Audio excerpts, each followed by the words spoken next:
वाहिगुरू जी का खालसा वाहिगुरू जी की फतेह। अस्सलाम वालेकुम आदाब वर्ज वहाँ तुहाडी होस्ट अनिल कौर ते मैं टीवी 84 ਦੇ ਸਾਰੇ ਦਰਸ਼ਕਾਂ ਤੇ ਸਰੋਤਿਆਂ ਨੂੰ ਜੀ ਆਇਆਂ ਕਹਿੰਦੀਆਂ ਪ੍ਰੋਗਰਾਮ ਸੱਚੋ ਸੱਚ ਵਿੱਚ ਜਿਹੜੇ ਇਸ ਪ੍ਰੋਗਰਾਮ ਨਾਲ ਦੇਸ਼ਾਂ ਵਿਦੇਸ਼ਾਂ ਤੋਂ ਜੁੜ ਚੁੱਕੇ ਨੇ। ਖਾਲਸਾ ਅਫੇਅਰ ਸੈਂਟਰ ਦੇ ਸੰਚਾਲਕ ਡਾਕਟਰ ਅਮਨਜੀਤ ਸਿੰਘ ਜੀ ਸਟੂਡੀਓ 'ਚ ਮੇਰੇ ਨਾਲ ਮੌਜੂਦ ਨੇ। ਉਹਨਾਂ ਨਾਲ ਗੱਲਬਾਤ ਕਰਕੇ ਅੱਜ ਦੇ ਅਹਿਮ ਇਸ਼ੂਜ਼ ਉੱਪਰ ਉਹਨਾਂ ਤੋਂ ਉਹਨਾਂ ਦਾ ਤਜਜ਼ੀਆ ਜਾਣਦੇ ਹਾਂ।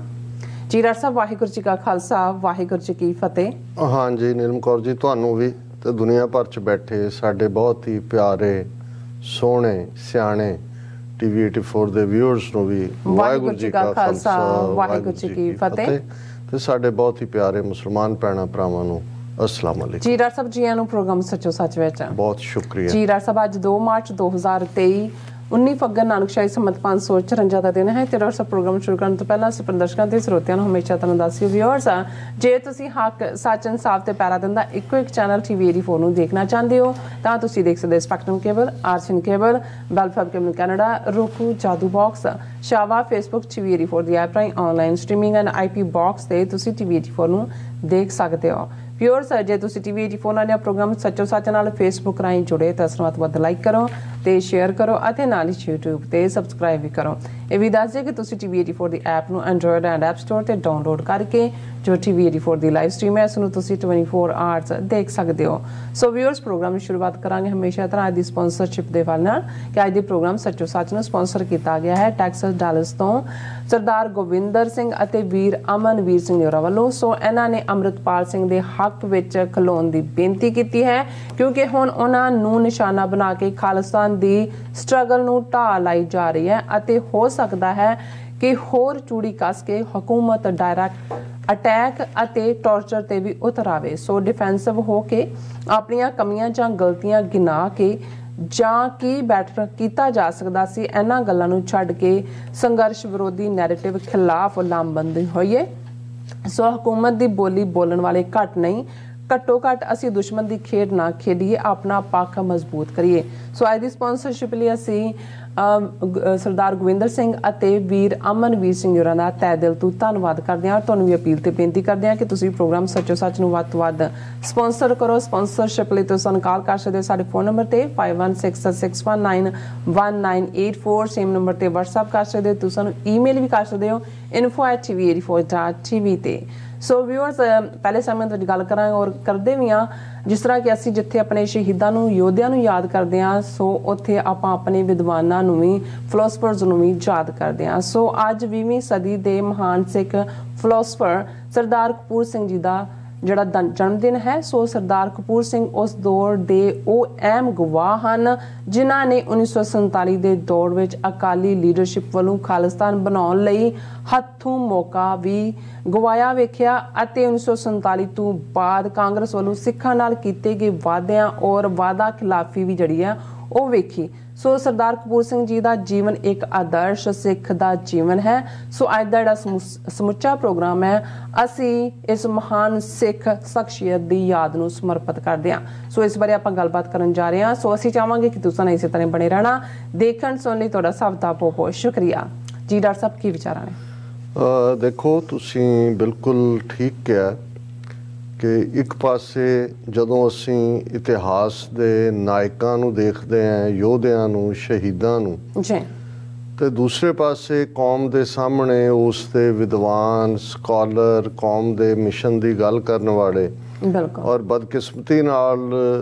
ਇਹ ਪਤਾ ਨਹੀਂ ਕਦੋਂ ਜਾਂ ਕਿਵੇਂ ਇਹ ਰੁਝਾਨ ਸ਼ੁਰੂ ਹੋਇਆ ਕਿ ਅਸੀਂ ਆਪਣੇ ਵਿਦਵਾਨਾਂ ਨੂੰ ਸਕਾਲਰਸ ਨੂੰ ਅਣਗੌਲਿਆਂ ਕਰਨਾ ਸ਼ੁਰੂ ਕੀਤਾ ਔਰ ਉਸ ਦਾ ਨਤੀਜਾ ਜਿਹੜਾ ਇੰਟੈਲੈਕਟ ਹੈ ਬੌਧਿਕਤਾ ਹੈ ਮਾਨਸਿਕ ਤੌਰ ਦੇ ਉੱਤੇ ਜਾਂ ਇੰਟੈਲੈਕਚੁਅਲ ਲੈਵਲ ਦੇ ਉੱਤੇ ਸਾਡੀ ਨਿਵਾਣ ਦਾ ਦੌਰ ਉਦੋਂ ਹੀ ਸ਼ੁਰੂ ਹੁੰਦਾ ਹੈ ਜਦੋਂ ਕਿ ਅਸੀਂ ਵਿਦਵਤਾ ਤੋਂ ਇੰਟੈਲੈਕਟ ਤੋਂ ਦੂਰ ਹੋਣਾ ਸ਼ੁਰੂ ਹੁੰਦੇ ਹਾਂ ਔਰ ਉਸ ਦਾ ਖਮਿਆਜ਼ਾ ਅਸੀਂ 20ਵੀਂ ਸਦੀ ਦੇ ਵਿੱਚ ਅੱਡ-ਅੱਡ ਦੌਰਾਂ ਦੇ ਵਿੱਚ 47 ਤੋਂ ਪਹਿਲਾਂ ਦੇ ਦੌਰ 'ਚ ਵੀ ਕਿਵੇਂ ਅਸੀਂ ਹੱਥ ਠੋਕੇ ਬਣੇ ਕਾਂਗਰਸ ਦੇ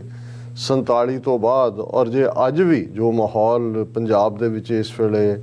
ਬਣਿਆ ਹੋਇਆ ਜੇ ਉਸ ਵੱਲ ਨਜ਼ਰ ਮਾਰੀਏ ਤੇ ਮੇਰਾ ਖਿਆਲ ਹੈ ਕਿ ਵੀ ਅਸੀਂ we have learned nothing we have forgotten nothing ਅਸੀਂ ਕੁਛ ਵੀ ਨਹੀਂ ਸਿੱਖਿਆ ਹੈ। ਔਰ ਇਹੀ ਗੱਲ ਅੱਜ ਦੇ ਪ੍ਰੋਗਰਾਮ ਨੂੰ ਸਪਾਂਸਰ ਕਰਨ ਲਈ ਜਿਵੇਂ ਵੀਰ ਗੋਵਿੰਦਰ ਸਿੰਘ ਵੀਰ ਅਮਨਵੀਰ ਸਿੰਘ ਹੋਰਾਂ ਨੇ ਇਹ ਮੈਸੇਜ ਦਿੱਤਾ ਹੈ ਸਪਾਂਸਰਸ਼ਿਪ ਦੇ ਨਾਲ ਕਿ ਜੋ ਅੱਜ ਵਰਤਾਰਾ ਹੈ ਉਹਦੇ 'ਚ ਅਸੀਂ ਇਹ ਦੇਖ ਰਹੇ ਹਾਂ ਕਿ ਜਿਹੜਾ ਦੁਸ਼ਮਣ ਹੁੰਦਾ ਹੈ ਉਸ ਦਾ ਤਾਂ ਇਹ ਯਤਨ ਹੁੰਦਾ ਹੈ ਕਿ ਉਹ ਉਸ ਮਾਹੌਲ ਨੂੰ ਸਿਰਜੇ ਜਿਹਦੇ 'ਚ ਕਿ ਜਿਹਦੇ ਖਿਲਾਫ ਉਹ ਜ਼ੁਲਮ ਕਰ ਰਿਹਾ ਹੈ ਉਹਨਾਂ ਦੀ ਤਾਕਤ ਵੰਡੀ ਜਾਏ, ਉਹਨਾਂ ਦੇ ਵਿੱਚ ਭੰਬਲ ਭੂਸਾ ਪੈਦਾ ਹੋਏ ਔਰ ਉਹ ਦਿਸ਼ਾਹੀਨ ਹੋਣ। ਤੇ ਜਦੋਂ ਕੋਈ ਭੰਬਲ ਭੂਸੇ ਜਾਂ ਦਿਸ਼ਾਹੀਨਤਾ ਦੇ ਵਿੱਚ ਫਸ ਜਾਂਦਾ ਹੈ ਉਹਨੂੰ ਫਿਰ ਢਾਣਾ, ਮਾਰਨਾ, ਬਦਨਾਮ ਕਰਨਾ ਜਾਂ ਕਾਰਨਰ ਕਰਨਾ ਬਹੁਤ ਸੌਖਾ ਹੋ ਜਾਂਦਾ ਹੈ। ਔਰ ਅਸੀਂ ਕਾਫੀ ਹੱਦ ਤੱਕ ਦੁਸ਼ਮਣ ਦੇ ਕੰਮ ਨੂੰ ਆਪ ਹੀ ਕਰ ਰਹੇ ਹਾਂ, ਜਿਸ ਅੰਦਾਜ਼ ਦੇ ਵਿੱਚ ਜਿਹੜਾ ਅਜਨਾਲਾ ਦੇ ਵਿੱਚ ਵਾਕਿਆ ਹੁੰਦਾ ਹੈ ਉਸ ਨੂੰ ਲੈ ਕੇ। ਹਾਲਾਂਕਿ ਉਸ ਤੋਂ ਪਹਿਲਾਂ ਹੀ ਜਿਹੜੀ ਕਰੈਕਟਰ ਅਸੈਸੀਨੇਸ਼ਨ ਅੰਮ੍ਰਿਤਪਾਲ ਸਿੰਘ ਦੀ ਉਹ ਸ਼ੁਰੂਆਤ ਤਾਂ ਉਸ ਦੀ ਉਦੋਂ ਹੀ ਹੋ ਜਾਂਦੀ ਹੈ ਜਦੋਂ ਉਹ ਦੁਬਈ ਤੋਂ ਪੰਜਾਬ ਦੀ ਸਰਜ਼ਮੀਨ ਦੇ ਉੱਤੇ ਉਤਰਦਾ ਹੈ ਔਰ ਉਹ ਆਪਣਾ ਮਿਸ਼ਨ ਨਸ਼ਿਆਂ ਤੋਂ ਮੁਕਤੀ ਔਰ ਜਿਹੜਾ ਜਵਾਨੀ ਨੂੰ ਸਿੱਖੀ ਨਾਲ ਜੋੜਨਾ, ਅੰਮ੍ਰਿਤ ਸੰਚਾਰ ਲਹਿਰ ਔਰ ਸਭ ਤੋਂ ਵੱਡੀ ਗੱਲ ਪਾਤਸ਼ਾਹੀ ਦਾਵਾ ਕਿ ਸਿੱਖ ਕੌਮ ਗੁਲਾਮ ਹੈ। ਸੋ ਪਹਿਲਾਂ ਤਾਂ ਸ਼ੁਰੂ ਹੀ ਇੱਥੋਂ ਹੋਇਆ ਜੀ, ਕੌਣ ਭੇਜਿਆ, ਕਿਹਨੇ ਭੇਜਿਆ। 6 ਮਹੀਨੇ ਪਹਿਲਾਂ ਤੱਕ ਸਿੱਖ ਵੀ ਨਹੀਂ ਸੀ, ਸਰੂਪ ਨਹੀਂ ਸੀ। ਹੁਣ ਆਲ ਆਫ ਏ ਸਡਨ ਕਿਵੇਂ ਹੋ ਗਿਆ ਇੱਕ ਕਲਾਸ ਇਸ ਪਾਸੇ ਲੱਗ ਗਈ ਕਿ ਜੀ ਇਹ ਪਿੰਡਾਂ ਵਾਲਿਆਂ ਵਾਂਗ ਐਕਟਿੰਗ ਕਰਦਾ ਹੈ, ਉਹਨਾਂ ਵਾਂਗ ਪੱਗ ਬੰਨ੍ਹ ਲਈ, ਉਹਨਾਂ ਵਾਂਗ ਇਹ ਹੋ ਗਿਆ, ਉਹ ਹੋ ਗਿਆ। ਫਿਰ ਇੱਕ ਜਿਹੜਾ ਉਹ ਸਿੱਧੇ ਤੌਰ ਦੇ ਉੱਤੇ ਹੀ ਜਿਹੜਾ ਦਿੱਲੀ ਦੇ ਵਿੱਚ ਬੈਠਾ ਹਕੂਮਤੀ ਅਮਲਾ ਫੈਲਾ ਔਰ ਉਹਨਾਂ ਦੇ ਨਾਲ ਜਿਹੜੇ ਸੈਲ ਆਊਟ ਸਿੱਖਸ ਨੇ ਜਿਨ੍ਹਾਂ ਲਈ ਅਸੀਂ ਰੈਂਟਾ ਸਿੱਖ ਲਫ਼ਜ਼ ਕਹਿੰਦੇ ਹਾਂ, ਉਹਨਾਂ ਨੇ ਇਸ ਨੂੰ ਪਾਕਿਸਤਾਨ ਦੇ ਖਾਤੇ 'ਚ ਪਾਉਣ ਦੀ ਕੋਸ਼ਿਸ਼ ਕੀਤੀ। ਇੱਕ ਉਹ ਜਿਹੜੇ ਕਿ ਖੁਦ ਜਿਨ੍ਹਾਂ ਦੀ ਜੇ ਤੁਸੀਂ ਅਕਲ ਦੇਖੋ ਤਾਂ ਇਹੀ ਕਹਿਣਾ ਹੋਏਗਾ ਕਿ ਅਕਲ ਨਾਲ ਵੈਰ ਹੈ ਇਹਨਾਂ ਨੂੰ, ਉਹਨਾਂ ਨੇ ਅੰਮ੍ਰਿਤਪਾਲ ਸਿੰਘ ਦੀ ਮੁੱਢਲੀ ਤਾਲੀਮ ਦੇ ਉੱਤੇ ਸਵਾਲ ਚੁੱਕਣੇ ਸ਼ੁਰੂ ਕੀਤੇ ਕਿ ਜੀ 12ਵੀਂ ਪਾਸ ਇਹ ਜਿਹੜਾ ਮੁੰਡਾ ਇਹ ਸਾਨੂੰ ਦੱਸੇਗਾ ਵੀ ਅਸੀਂ ਕੀ ਕਰਨਾ ਹੈ, ਅਸੀਂ ਤਾਂ MA ਕੀਤੀ ਤੇ ਅਸੀਂ PhD ਕੀਤੀ ਤੇ ਅਸੀਂ ਇਹ ਤੇ ਅਸੀਂ ਉਹ। ਇੱਕ ਕਲਾਸ ਉਹ ਸ਼ੁਰੂ ਹੋ ਗਈ। ਫਿਰ ਜਿਹੜੇ ਵਿਦਨ ਜਿਨ੍ਹਾਂ ਨੂੰ ਇਹ ਲੱਗਾ ਕਿ ਭਾਈ ਅਸੀਂ ਆਪਣੇ ਉਹ ਸੀਮਤ ਜਾਂ ਠੱਗ ਠਗਾ ਚਲਾ ਕੇ ਸਾਡਾ ਤੋਰੀ ਫੁਲਕਾ ਚੱਲਦਾ ਹੈ, ਉਹਨਾਂ ਨੂੰ ਲੱਗਦਾ ਵੀ ਇਹ ਕੱਲ ਦਾ ਛੋਕਰਾ ਆ ਕੇ ਇਹ ਸਾਥੋਂ ਅੱਗੇ ਕਿਵੇਂ ਲੰਘ ਗਿਆ। ਉਹਨਾਂ ਨੇ ਸਿਧਾਂਤਕ ਵਾਦ ਵਿਵਾਦ ਸ਼ੁਰੂ ਕਰ ਦਿੱਤੇ ਕਿ ਜੀ ਇਹ ਗੱਲ ਇਵੇਂ ਨਹੀਂ ਮਰਿਆਦਾ ਵਾਲਿਆਂ ਨੇ ਆਪਣਾ ਢੋਲ ਜਿਹੜਾ ਉਹ ਪਿੱਟਣਾ ਸ਼ੁਰੂ ਕਰ ਦਿੱਤਾ। ਔਰ ਇਹ ਸਾਰਿਆਂ ਨੂੰ ਹੀ ਜਿਵੇਂ ਇੱਕ ਭਾਲ ਸੀ ਔਰ ਜਿਵੇਂ ਅਸੀਂ ਪਿਛਲੇ ਇੱਕ ਪ੍ਰੋਗਰਾਮ ਦੇ ਵਿੱਚ ਕਿਹਾ ਸੀ ਕਿ ਜਦੋਂ ਤੁਸੀਂ ਅਜਨਾਲੇ ਦੀ ਘਟਨਾ ਨੂੰ ਵੀ ਦੇਖਦੇ ਹੋ ਔਰ ਉਸ ਤੋਂ ਇੱਕ ਦਿਨ ਪਹਿਲਾਂ ਜਿਹੜੀ ਪ੍ਰੈਸ ਕਾਨਫਰੰਸ ਜੱਲੂ ਖੇੜਾ ਪਿੰਡ ਅੰਮ੍ਰਿਤਪਾਲ ਸਿੰਘ ਕਰਦੇ ਨੇ, ਜਿਸ ਅੰਦਾਜ਼ ਦੇ ਵਿੱਚ ਸਾਰਾ ਨੈਸ਼ਨਲ ਮੀਡੀਆ ਬਿਨਾਂ ਸੱਦੇ ਉੱਥੇ ਪਹੁੰਚਿਆ ਜਾਂ ਕਿਨੇ ਉਹਨਾਂ ਨੂੰ ਸੱਦਿਆ, ਕਿਨੇ ਕਿਹਾ, ਕਿਉਂਕਿ ਉਹਨਾਂ ਨੇ ਆਲਰੇਡੀ ਅਗਲੇ ਦਿਨ ਦੀ ਜਿਹੜੀ ਘਟਨਾ ਹੈ ਉਹ ਕਿਵੇਂ ਕਰਵਾਉਣੀ ਸੀ ਉਹ ਕੈਲਕੂਲੇਟ ਕੀਤਾ ਹੋਇਆ ਸੀ। ਇਹ ਵੱਖਰੀ ਗੱਲ ਹੈ ਕਿ ਉਹਨਾਂ ਦੀਆਂ ਆਸਾਂ ਉਵੇਂ ਸ਼ਾਇਦ ਪੂਰੀਆਂ ਨਹੀਂ ਹੋਈਆਂ, ਖੂਨ ਖਰਾਬਾ ਨਹੀਂ ਹੋਇਆ, ਉਸ ਦੇ ਵਿੱਚ ਲੋਕਲ ਪੁਲਿਸ ਦੇ SP SSP ਦੀ ਵਿਜ਼ਡਮ ਹੈ ਜਾਂ ਭਗਵੰਤ ਮਾਨ ਦੇ ਹਾਇਰ ਅਪਸ ਦਾ ਜਿਹੜਾ ਠੀਕ ਡਿਸੀਜਨ ਹੈ। ਲੇਕਿਨ ਉਸ ਤੋਂ ਇੱਕ ਦਿਨ ਪਹਿਲਾਂ ਜਿਸ ਲੈਵਲ ਦੇ ਉੱਤੇ ਉਹਨਾਂ ਦੀ ਆਮਦ ਸੀ ਇਹ ਆਪਣੇ ਆਪ ਦੇ ਵਿੱਚ ਔਰ ਉਸ ਨੂੰ ਵੀ ਆਲਮੋਸਟ ਸਾਰੇ ਹੀ ਸੋ ਕਾਲਡ ਨੈਸ਼ਨਲ ਮੀਡੀਆ ਨੇ ਕਵਰ ਕੀਤਾ। ਸੋ ਜਿਉਂ ਹੀ ਅਜਨਾਲਾ ਘਟਨਾ ਹੁੰਦੇ, ਹਾਲਾਂਕਿ ਕੋਈ ਦੁਖਾਂਤ ਨਹੀਂ ਵਾਪਰਦਾ, ਕਿਸੇ ਦੀ ਲੱਤ ਨਹੀਂ ਟੁੱਟਦੀ, ਬਾਂਹ ਨਹੀਂ ਟੁੱਟਦੀ, ਜਿਹੜਾ ਪੀਸਫੁਲੀ ਨੈਗੋਸ਼ੀਏਟ ਹੋ ਕੇ ਜਿਹੜਾ ਝੂਠਾ ਕੇਸ ਸੀ ਉਹਦਾ।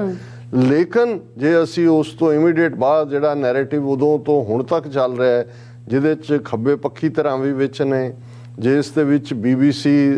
ਪੰਜਾਬੀ ਜਿਹਦੇ 'ਚ ਵੀ ਲੈਫਟਿਸਟ ਵੜੇ ਹੋਏ ਨੇ ਉਹਨਾਂ ਦਾ ਨੈਰੇਟਿਵ ਵੀ ਹੈ, ਜਿਹਦੇ 'ਚ ਉੱਥੇ ਬੈਠੇ ਕੋਈ ਲੱਲਣ ਟੋਪ ਕੋਈ ਹੋਰ ਜਿਹੜੇ ਇਸ ਕਿਸਮ ਦੇ ਏਜੰਸੀਆਂ ਦੇ ਹੀ ਖੱਬੇ ਸੱਜੇ ਖੜੇ ਕੀਤੇ ਹੋਏ ਨੇ, ਜਾਂ ਸ਼ੇਖਰ ਗੁਪਤੇ ਵਰਗੇ ਜਿਹੜੇ ਅੰਦਰ ਹਿੰਦੂਤਵਾ ਪਾਲਦੇ ਨੇ ਪਰ ਅਦਰਵਾਈਜ਼ ਉਹ ਦੂਸਰੇ ਨੇ, ਪਲੱਸ ਇਹ ਸਾਰੇ ਜਿਹੜੇ ਬਾਦਲ, ਅਮਰਿੰਦਰ, ਵੜਿੰਗ, ਕੜਿੰਗ, ਇਹ ਜਿੰਨੇ ਇਸ ਕਿਸਮ ਦੇ ਲੋਕ, ਉਹਨਾਂ ਦੀਆਂ ਤੁਸੀਂ ਬਿਆਨਬਾਜ਼ੀਆਂ ਔਰ ਉਹਨਾਂ ਦਾ ਇਹ ਜਿਹੜਾ ਸੁੱਖੀ ਰੰਧਾਵਾ ਉਹਨਾਂ ਸਾਰਿਆਂ ਦਾ ਵੀ। ਸੋ ਕੁੱਲ ਮਿਲਾ ਕੇ ਮੈਂ ਸਮਝਦਾ ਕਿ ਵੀ ਹੁਣ ਅਸੀਂ ਅੱਜ ਗੱਲ ਕਰਾਂਗੇ ਅੱਡ-ਅੱਡ ਐਸਪੈਕਟਸ ਦੇ ਉੱਤੇ ਔਰ ਈਵਨ ਅੰਮ੍ਰਿਤਪਾਲ ਸਿੰਘ ਦੇ ਜਿਹੜੇ ਬੇਬਾਕ ਇੰਟਰਵਿਊ ਨੇ ਜਿਨ੍ਹਾਂ ਦੇ ਵਿੱਚ ਉਹ ਆਪਣੇ ਅੰਦਰ ਨੂੰ ਸਾਫ਼ ਕਰਕੇ ਦੱਸਦਾ, ਜਿਹੜਾ ਹਰ ਸਿੱਖ ਉਵੇਂ ਸੋਚਦਾ ਉਹਨੂੰ ਜ਼ਬਾਨ ਦੇਣ ਦੀ ਕੋਸ਼ਿਸ਼ ਕਰ ਰਿਹਾ, ਉਹਨਾਂ ਨੂੰ ਵੀ ਕਿਵੇਂ ਉਸ ਨੈਰੇਟਿਵ ਨੂੰ ਕਿਸ ਖਾਤੇ 'ਚ ਪਾਉਣ ਦੀ ਕੋਸ਼ਿਸ਼ ਕੀਤੀ ਜਾ ਰਹੀ ਹੈ ਔਰ ਇਸ ਸਾਰੇ ਦੇ ਨਾਲ ਕਿਵੇਂ ਇੱਕ ਮਾਹੌਲ ਸਿਰਜਿਆ ਜਾ ਰਿਹਾ ਤਾਂ ਕਿ ਸਿੱਖਾਂ ਨੂੰ ਅੱਗੋਂ ਕੁੱਟ ਚਾੜਨ ਦੇ ਲਈ ਉਹਦੀ ਪੂਰੀ ਜਸਟੀਫਿਕੇਸ਼ਨ ਦਾ ਆਲਾ ਦੁਆਲਾ ਤਿਆਰ ਕੀਤਾ ਗਿਆ। ਹਾਲਾਂ ਸਾਡੇ ਵੀਰ ਨਵਰੂਪ ਸਿੰਘ ਆਸਟ੍ਰੇਲੀਆ ਤੋਂ ਸਾਨੂੰ ਲਿਖਦੇ ਨੇ, ਉਹਨਾਂ ਨੇ ਕਿਹਾ ਜੀ ਮੈਂ ਗੁਰਦੁਆਰਾ ਸਾਹਿਬ ਕਿਹਾ, ਉੱਥੇ ਕੁਛ ਵੀਰਾਂ ਨੇ ਕਿਹਾ ਕਿ ਜਿਹੜਾ ਮਾਹੌਲ 1780 ਤੋਂ ਪਹਿਲਾਂ ਸਿੱਖ ਰਾਜ ਬਣਨ ਦਾ ਸੀ ਉਹ ਮਾਹੌਲ ਨਜ਼ਰ ਆ ਰਿਹਾ। ਤਾਂ ਉਹਨਾਂ ਨੇ ਕਿਹਾ ਵੀ ਜੀ ਮੈਨੂੰ ਇਹ ਲੱਗਦਾ ਕਿ ਵੀ ਇਹ ਉਹ ਮਾਹੌਲ ਜਿਹੜਾ ਕਿ 1761-62 ਤੋਂ ਪਹਿਲਾਂ ਸੀ ਘੱਲੂਘਾਰੇ ਵਾਲਾ, ਉਹ ਕਹਿੰਦੇ ਮੈਨੂੰ ਉਹ ਨਜ਼ਰ ਆ ਰਿਹਾ। ਮੈਂ ਜਵਾਬ ਦਿੱਤਾ ਕਿ ਤੁਹਾਡੀ ਆਬਜ਼ਰਵੇਸ਼ਨ ਜ਼ਿਆਦਾ ਠੀਕ ਲੱਗਦੀ ਹੈ ਕਿਉਂਕਿ ਮਾਹੌਲ ਉਸ ਪਾਸੇ ਵਾਲੀ ਜਿਹੜਾ ਪੁਸ਼ ਕੀਤਾ ਜਾ ਰਿਹਾ। ਔਰ ਅਸੀਂ ਸਮਝਦੇ ਹਾਂ ਕਿ ਵੀਰ ਗੋਵਿੰਦਰ ਸਿੰਘ ਔਰ ਅਮਨਵੀਰ ਸਿੰਘ ਹੋਰਾਂ ਨੇ ਬਿਲਕੁਲ ਠੀਕ ਆਬਜ਼ਰਵ ਕੀਤਾ ਹੈ ਕਿ ਚੂੜੀ ਹੋਰ ਕੱਸੀ ਜਾ ਰਹੀ ਹੈ। ਔਰ ਇਹ ਵੇੜਾ ਅਸੀਂ ਹਮੇਸ਼ਾ ਇਹੀ ਕਹਿੰਦੇ ਆਏ ਹੈ, ਸ਼ਾਹ ਮੁਹੰਮਦ ਦਾ ਇੱਕ ਸਰਕਾਰ ਬਾਜੋਂ ਫੌਜਾਂ ਜਿੱਤ ਕੇ ਅੰਤ ਨੂੰ ਹਾਰੀਆਂ ਨਹੀਂ, ਇਹੀ ਫਰੇਜ਼ ਰਹਿ ਗਿਆ ਸਾਡੇ ਕੋਲ ਹਰ ਵਾਰ ਯੂਜ਼ ਕਰਨ ਲਈ। ਜਿਹੜਾ ਵੀ ਜਿੱਥੇ ਵੀ ਕੌਮ ਦੇ ਲਈ ਕੰਮ ਕਰਦਾ ਹੈ, ਕੌਮ ਦੇ ਨਿਸ਼ਾਨੇ ਨੂੰ ਅੱਗੇ ਵਧਾਉਣ ਦੀ ਕੋਸ਼ਿਸ਼ ਕਰਦਾ ਹੈ, ਉਹਨਾਂ ਦਾ ਸਾਥ ਦੇਈਏ। ਔਰ ਅਸੀਂ ਦੋਵੇਂ ਵੀਰਾਂ ਦਾ ਡਾਲਸ ਟੈਕਸਾਸ ਬੇਸਡ ਨੇ, ਸਾਡੇ ਨਾਲ ਅਥਾਹ ਮੁਹੱਬਤ ਕਰਦੇ ਨੇ। ਅੱਜ ਵੀ ਵੀਰ ਗੋਵਿੰਦਰ ਸਿੰਘ ਹੋਰਾਂ ਨਾਲ ਜਦੋਂ ਗੱਲ ਹੋਈ ਤੇ ਉਹਨਾਂ ਨੇ ਕਿਹਾ ਕਿ ਵੀ ਤੁਸੀਂ ਇਹ ਨਾ ਸਮਝੋ ਕਿ ਡਾਕਟਰ ਰਣਜੀਤ ਸਿੰਘ ਹੋਰਾਂ ਦੇ ਜਾਣ ਤੋਂ ਬਾਅਦ ਤੁਸੀਂ ਇਕੱਲੇ ਹੋ, ਅਸੀਂ ਉਸ ਸਪੇਸ ਦੇ ਵਿੱਚ ਆ ਕੇ ਖਲੋ ਗਏ ਔਰ ਅਸੀਂ TV 84 ਨੂੰ ਕਮਜ਼ੋਰ ਨਹੀਂ ਹੋਣ ਦਿੰਦੇ। ਤਾਂ ਮੇਰਾ ਹੁੰਦਾ ਜੀ ਕਿ ਵੀ ਤੁਹਾਡੇ ਅਲਫਾਜ਼ ਹੀ ਸਾਡੇ ਲਈ ਚਵਨਪ੍ਰਾਸ਼ ਹੈ ਜਾਂ ਸੰਜੀਵਨੀ ਬੂਟੀ ਹੈ ਮੂਰਛਾ ਚੋਂ ਕੱਢਣ ਲਈ। ਸੋ ਬਹੁਤ ਬਹੁਤ ਇਹਨਾਂ ਵੀਰਾਂ ਦਾ ਸ਼ੁਕਰੀਆ। ਅੱਜ ਜਿਹੜਾ ਦਿਨ ਹੈ ਉਹ ਮੇਰੇ ਲਈ ਵੀ ਅਹਿਮੀਅਤ ਵਾਲਾ ਹੈ, ਇਸ ਲਈ ਕਿਉਂਕਿ ਜਦੋਂ ਤੁਸੀਂ ਕਿਸੇ ਦੀ ਵੀ ਆਟੋਬਾਇਓਗ੍ਰਾਫੀ ਪੜ੍ਹਦੇ ਹੋ, ਕਿਸੇ ਵੀ ਜਿਹੜੀ ਕੋਈ ਸੈਲੀਬ੍ਰੇਟਡ ਸ਼ਖਸੀਅਤ ਹੁੰਦੀ ਹੈ ਜਾਂ ਕਿਸੇ ਦੀ ਕੋਈ ਬਾਇਓਗ੍ਰਾਫੀ ਲਿਖਦਾ ਹੈ ਤਾਂ ਉਹਨੂੰ ਇਹੀ ਸਵਾਲ ਪੁੱਛਦਾ ਹੈ ਕਿ ਜੀ ਤੁਸੀਂ ਇਸ ਰਸਤੇ ਤੇ ਕਿਵੇਂ ਆਏ, ਤੁਹਾਨੂੰ ਕਿਹੜੀ ਚੀਜ਼ ਨੇ ਪ੍ਰਭਾਵਿਤ ਕੀਤਾ, ਕੀ ਹੁੰਦਾ ਹੈ। ਔਰ ਮੈਂ ਸਮਝਦਾ ਹਾਂ ਕਿ ਵੀ ਜੇ ਅੱਜ ਜਿੱਥੇ ਖਾਲਿਸਤਾਨ ਦੀ ਸਟਰਗਲ ਸਾਡੀ ਖੜੀ ਹੈ ਆ ਕੇ, ਔਰ ਦੋਵੇਂ ਪਾਸੇ ਇਸ ਵੇਲੇ ਸਾਡੀ ਸਿਚੁਏਸ਼ਨ ਮੇਕ ਔਰ ਮਾਰ ਵਾਲੀ ਹੈ ਕਿ ਵੀ ਜਾਂ ਇੱਧਰ ਜਾਂ ਉੱਧਰ, ਕਿ ਇਹ ਸਾਰੇ ਚੋਂ ਤੇ ਇਸ ਤੱਕ ਪਹੁੰਚਾਉਣ ਦੇ ਵਿੱਚ ਵੀ ਜੇ ਅਸੀਂ ਇਹ ਕਹੀਏ ਕਿ ਸਿੱਖ ਨੌਜਵਾਨੀ ਨੇ ਸੰਤ ਜਰਨੈਲ ਸਿੰਘ ਖਾਲਸਾ ਪਿੰਡਾਂ ਵਾਲਿਆਂ ਦੀ ਅਗਵਾਈ ਵਿੱਚ ਉਸ ਸਾਰੀ ਲਹਿਰ ਨੂੰ ਮੁੜ ਸੁਰਜੀਤ ਕੀਤਾ, ਜਿਹਨੂੰ ਅਕਾਲੀਆਂ ਨੇ 1947 ਚ ਕਾਂਗਰਸ ਦੀ ਝੋਲੀ ਪਾ ਦਿੱਤਾ ਸੀ ਤੇ ਹੌਲੀ ਹੌਲੀ ਹੌਲੀ ਉਹ ਇੱਕ ਮਰਸਨਰੀ ਕਲਾਸ ਵਾਂਗ ਸਿੱਖਾਂ ਨੂੰ ਟ੍ਰੀਟ ਕਰ ਰਹੇ ਸੀ। ਸਿੱਖਾਂ ਦਾ ਇੱਕ ਵੱਡਾ ਹਿੱਸਾ ਉਹਨਾਂ ਨੇ ਜਾਂ ਨਹਿਰੂ ਗਾਂਧੀ ਵਾਲਾ ਰਾਸ਼ਟਰਵਾਦ ਅਡਾਪਟ ਕਰ ਲਿਆ ਸੀ ਜਾਂ ਅਕਲੋਂ ਅੰਨੇ ਜਿਹੜੇ ਉਹਨਾਂ ਦੀ ਲੀਡਰਸ਼ਿਪ ਅਕਾਲੀ ਦਲ ਦੇ ਥੱਲੇ, ਜਿਨ੍ਹਾਂ ਦਾ ਕੰਮ ਮੋਰਚਿਆਂ ਦੇ ਵਿੱਚ ਉਲਝਾ ਕੇ ਰੱਖਣਾ ਤਾਂ ਸੀ ਲੇਕਿਨ ਨਿਸ਼ਾਨੇ ਦੀ ਸਪਸ਼ਟਤਾ ਨਹੀਂ ਸੀ। ਲੇਕਿਨ ਪਹਿਲੇ ਦੌਰ 'ਚ ਵੀ 47 ਤੋਂ ਪਹਿਲਾਂ ਵੀ ਜਦੋਂ ਕਿ ਅੰਗਰੇਜ਼ ਜਾ ਰਿਹਾ ਸੀ, ਉਹ ਮੌਕਾ ਬਣ ਰਿਹਾ ਸੀ ਕਿ ਭਾਈ ਕੌਮ ਲਈ ਕੁਛ ਲੈ ਡਿੱਗਣ ਦੀ ਗੱਲ, ਉਹ ਉਸ ਦੇ ਵੀ ਚਸ਼ਮਦੀਦ ਨੇ। ਔਰ 47 ਤੋਂ ਬਾਅਦ ਫਿਰ ਕਿਵੇਂ ਜਿਹੜਾ ਜਿਨ੍ਹਾਂ ਨੇ ਵਾਅਦੇ ਕੀਤੇ ਸੀ ਅਕਾਲੀ ਲੀਡਰਾਂ ਨਾਲ, ਸਿੱਖਾਂ ਨਾਲ, ਨਹਿਰੂ, ਪਟੇਲ, ਉਹ ਸਾਰੀ ਕਲਾਸ, ਉਹਨਾਂ ਦੀ ਕਿਵੇਂ ਬਿਟਰੇਅਲ ਹੋਈ, ਉਹਨਾਂ ਨੇ ਕਿਵੇਂ ਵਾਅਦਾ ਖਿਲਾਫੀ ਕੀਤੀ, ਉਸ ਤੇ ਵੀ ਉਹ ਚਸ਼ਮਦੀਦ ਨੇ। ਫਿਰ ਉਸ ਸਾਰੇ ਦੇ ਉਹ ਖੁਦ ਕਿਵੇਂ ਵਿਕਟਮ ਹੋਏ ਜਦੋਂ ਕਿ ਉਹਨਾਂ ਨੇ 10 ਅਕਤੂਬਰ 1947 ਨੂੰ ਜਿਹੜਾ ਸਰਕੂਲਰ ਇੰਡੀਅਨ ਗਵਰਨਮੈਂਟ ਵੱਲੋਂ ਨਹਿਰੂ ਦੇ ਆਦੇਸ਼ਾਂ ਤੇ ਪਟੇਲ ਦੇ ਦਸਤਖਤਾਂ ਥੱਲੇ ਔਰ ਚੰਦੂ ਲਾਲ ਤ੍ਰਿਵੇਦੀ ਉਸ ਵੇਲੇ ਦੇ ਪੰਜਾਬ ਦੇ ਗਵਰਨਰ ਵੱਲੋਂ ਜਿਹੜਾ ਡਿਪਟੀ ਕਮਿਸ਼ਨਰਸ ਦੇ ਨਾਂ, ਕਿਉਂਕਿ ਪੰਜਾਬ ਦੇ 29 ਜ਼ਿਲ੍ਹੇ ਸਨ, 12 ਕਿ 13 ਇੱਧਰ ਰਹਿ ਗਏ, ਬਾਕੀ ਸਾਰੇ ਪਾਕਿਸਤਾਨ 'ਚ ਚਲੇ ਗਏ। ਔਰ ਉਹਨਾਂ ਨੂੰ ਜਿਹੜੇ ਲੈਫਟ ਓਵਰ ਸੀ ਉਹਨਾਂ ਨੂੰ ਇਹ ਆਰਡਰ ਕਿ ਸਿੱਖ ਸਾਰੇ criminal tribe and a menace to the law abiding Hindus, ਕਿ ਇਹ ਜ਼ਰਾਇਮ ਪੇਸ਼ਾ ਕਬੀਲਾ ਨੇ ਔਰ ਕਾਨੂੰਨ ਮੰਨਣ ਵਾਲੇ ਹਿੰਦੂਆਂ ਦੇ ਲਈ ਇੱਕ ਵੱਡਾ ਖਤਰਾ ਨੇ। ਉਹਨਾਂ ਨੇ ਉਸ ਦਾ ਵਿਰੋਧ ਵੀ ਕੀਤਾ ਆਫੀਸ਼ੀਅਲੀ, ਕਿਉਂਕਿ 12-13 ਚੋਂ ਸਿਰਫ 2 ਡਿਪਟੀ ਕਮਿਸ਼ਨਰ ਸਿੱਖ ਸਨ, ਇੱਕ ਚੁੱਪ ਰਿਹਾ, ਇਹਨਾਂ ਨੇ ਲਿਖਿਆ। ਔਰ ਫਿਰ ਉਹਨਾਂ ਨੇ ਈਵਨ ਮਾਸਟਰ ਤਾਰਾ ਸਿੰਘ ਜਿਹੜੇ ਉਹਨਾਂ ਦਿਨਾਂ 'ਚ ਬਿਮਾਰੀ ਦੀ ਹਾਲਤ 'ਚ, ਕਿਉਂਕਿ ਸਰ ਕਪੂਰ ਸਿੰਘ ਡਿਸਟ੍ਰਿਕਟ ਕਾਂਗੜਾ ਦੇ ਡਿਪਟੀ ਕਮਿਸ਼ਨਰ ਸਨ ਉਸ ਜ਼ਮਾਨੇ 'ਚ, ICS ਦਾ ਅਹੁਦਾ ਸੀ ਔਰ ਡਿਸਟ੍ਰਿਕਟ ਕਾਂਗੜਾ ਦਾ ਹੈੱਡਕੁਆਰਟਰ ਧਰਮਸ਼ਾਲਾ, ਇੱਕ ਜਿਹੜਾ ਹਿਲ ਸਟੇਸ਼ਨ ਹੋਣ ਦੇ ਨਾਤੇ ਜਿਹੜੇ ਬਿਮਾਰੀ ਦੀ ਹਾਲਤ 'ਚ ਹੁੰਦੇ ਸੀ ਜਾਂ ਦੂਜੀ, ਉਹਨਾਂ ਨੂੰ ਇਹੀ ਡਾਕਟਰ ਉਦੋਂ ਰਿਕਮੈਂਡ ਕਰਦੇ ਸੀ ਕਿਸੇ ਪਹਾੜੀ ਥਾਂ ਤੇ ਜਾਓ, ਸ਼ਿਮਲਾ, ਕਸੌਲੀ, ਡਲਹੌਜ਼ੀ, ਧਰਮਸ਼ਾਲਾ, ਇਹ ਉਸ ਵੇਲੇ ਦੇ ਪੰਜਾਬ ਦੇ ਵਿੱਚ ਜਿਹੜੇ ਨੇ ਉਹ ਹਿਲ ਸਟੇਸ਼ਨ ਸਨ। ਸੋ ਸਰਦਾਰ ਕਪੂਰ ਸਿੰਘ ਨੇ ਆਪਣੀ ਕੋਠੀ 'ਚ ਮਾਸਟਰ ਤਾਰਾ ਸਿੰਘ ਨੂੰ ਵੀ ਰੱਖਿਆ ਉਹਨਾਂ ਦੀ ਬਿਮਾਰੀ ਦੀ ਹਾਲਤ 'ਚ, ਔਰ ਉਹਨਾਂ ਨੂੰ ਉਹ ਸਰਕੂਲਰ ਵੀ ਦਿਖਾ ਦਿੱਤਾ ਕਿ ਆਹ ਲੈ ਲਓ ਮਾਸਟਰ ਜੀ ਇਨਾਮ, ਜਿਹੜਾ ਤੁਸੀਂ ਕਾਂਗਰਸ ਦੇ ਥੱਲੇ ਲੱਗ ਕੇ ਜਿਹੜਾ ਸਿੱਖਾਂ ਦੇ ਨਾਲ ਗੱਦਾਰੀ ਵਰਗਾ ਕੰਮ ਕੀਤਾ। ਔਰ ਉਹਨਾਂ ਦੇ ਉੱਤੇ ਇਹ ਵੀ ਸੀ ਕਿ ਵੀ ਉਹਨਾਂ ਨੇ ਜਿਹੜਾ ਆਫੀਸ਼ੀਅਲ ਸੀਕ੍ਰੇਟ ਐਕਟ 1923 ਹੈ ਇਹ ਵਾਇਓਲੇਟ ਕੀਤਾ ਕਿ ਵੀ ਇਹ ਡਾਕੂਮੈਂਟ ਕਿਸੇ ਹੋਰ ਨੂੰ ਦਿਖਾ ਕੇ, ਔਰ ਚੰਦੂ ਲਾਲ ਤ੍ਰਿਵੇਦੀ ਨੇ ਆਰਡਰ ਕੱਢਿਆ। ਹਾਲਾਂ ਉਹਨਾਂ ਦੇ ਉੱਤੇ ਕਰਪਸ਼ਨ ਔਰ ਜਿਹੜਾ ਸਬਆਰਡੀਨੇਸ਼ਨ ਨਾ ਮੰਨਣਾ ਕਿ ਵੀ ਇਹ ਧੌਂਸ ਰੱਖਦਾ, ਇਹ ਕਿ ਹੁਕਮ ਨਹੀਂ ਮੰਨਦਾ, ਇਸ ਕਿਸਮ ਦੇ ਚਾਰਜ ਲਾਏ। ਲੜਾਈ ਉਹਨਾਂ ਨੇ ਸੁਪਰੀਮ ਕੋਰਟ ਤੱਕ ਲੜੀ, ਲੇਕਿਨ ਉਹੀ ਜਿਵੇਂ ਉਹਨਾਂ ਨੇ ਕਿਹਾ ਕਿ ਮੁਲਕ ਹਿੰਦੂ ਕਾ ਰਾਜ ਤਿਕੜੀ ਕਾ, ਗੁਰੂ ਰਾਖਾ ਭਾਈ ਸਿੱਖੜੇ ਕਾ। ਸੋ ਜਿਹੜੀ ਉਹਨਾਂ ਦੀ ਆਪਣੀ ਖਵਾਰੀ ਦੀ ਕਹਾਣੀ ਹੈ ਉਹ ਸਿੱਖ ਕੌਮ ਦੀ ਖਵਾਰੀ ਦੀ ਕਹਾਣੀ ਨਾਲ ਪੈਰਲਲੀ ਰਨ ਕਰਦੀ ਹੈ। ਪਰ ਜੇ ਮੈਂ ਆਪਣੀ ਇੰਸਪੀਰੇਸ਼ਨ ਦੀ ਗੱਲ ਕਰਾਂ ਕਿ ਉਹ ਪੀਰੀਅਡ ਸੀ ਕਿ ਧਰਮਸ਼ਾਲਾ ਦੇ ਵਿੱਚ ਮੇਰੇ ਪਿਤਾ ਜੀ ਜਿਹੜੇ ਗਵਰਨਮੈਂਟ ਜੌਬ ਦੇ ਵਿੱਚ ਸਨ, ਪੋਸਟਲ ਐਂਡ ਟੈਲੀਗ੍ਰਾਫ, ਉਹਨਾਂ ਦੀ ਪੋਸਟਿੰਗ ਵੀ ਸੀ, ਔਰ ਇੱਥੋਂ ਪਰਿਵਾਰਕ ਸੰਬੰਧਾਂ ਦੀ ਸ਼ੁਰੂਆਤ ਵੀ ਹੋਈ। ਉਦੋਂ ਤਾਂ ਉਸ ਤੋਂ ਤਾਂ ਮੇਰਾ ਜਨਮ ਬਹੁਤ ਬਾਅਦ ਹੈ, ਲੇਕਿਨ ਉਹ ਕਨੈਕਸ਼ਨ ਜਿਹੜਾ ਸਾਡੇ ਪਿਤਾ ਜੀ ਰਾਹੀਂ ਜਦੋਂ ਸਰ ਸਾਹਿਬ ਨੂੰ ਡਿਸਮਿਸ ਵੀ ਕਰ ਦਿੱਤਾ ਗਿਆ, ਉਹ ਕੁਛ ਕਿਉਂਕਿ ਸ਼ਿਮਲਾ ਕੈਪੀਟਲ ਸੀ ਔਰ ਸ਼ਿਮਲਾ ਉਹ ਆਪਣਾ ਕੇਸ ਲੜਦੇ ਰਹੇ, ਉਦੋਂ ਵੀ ਉਹ ਸਾਂਝ ਬਣੀ ਰਹੀ। ਜਦੋਂ ਚੰਡੀਗੜ੍ਹ ਆਏ ਉਦੋਂ ਵੀ ਖਤੋ ਖਤਾਬਤ, ਔਰ ਮੈਂ ਬਚਪਨ ਤੋਂ ਉਹਨਾਂ ਦੇ ਖਤ ਜਿਹੜੇ ਸਾਡੇ ਪਿਤਾ ਜੀ ਦੇ ਨਾਂ ਸੀ ਉਹਨਾਂ ਵੱਲੋਂ ਲਿਖੇ ਤਾਂ ਨਹੀਂ ਸੀ ਮੇਰੇ ਕੋਲ। ਇਹ ਸਾਰੇ ਨੇ, ਔਰ ਜ਼ਾਹਰ ਹੈ ਕਿ ਇਹ ਸਾਰੇ ਨੇ ਇੱਕ